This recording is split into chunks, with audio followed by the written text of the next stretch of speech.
आई जिजाऊ मासाहेबांनी छत्रपती शिवरायांना घडवलं आणि छत्रपती शिवरायांनी 18 पगड जातीच्या लोकांना एकत्रित करत त्यांच्यामध्ये पौरुष जागृत करून या ठिकाणी स्वराज्याची स्थापना केली. छत्रपती होते म्हणून आपण आहोत. छत्रपती नसते तर आपल्यापैकी कोणीच या ठिकाणी दिसलं नसतं. आणि म्हणूनच आज छत्रपती शिवाजी महाराज हे आमचे आराध्य दैवत आहेत.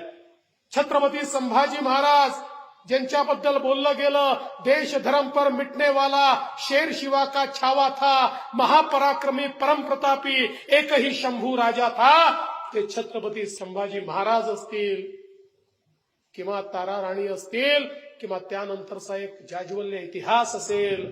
छत्रपती शिवरायांनी या देशामध्ये काही केलं असेल तर अशी मराठ्यांची फौज तयार केली की ज्या फौजेनं अटके पार अफगाणिस्तान पर्यंत झेंडा गाडला आणि हिंदवी स्वराज्य हे अटके पार नेण्याचं काम केलं.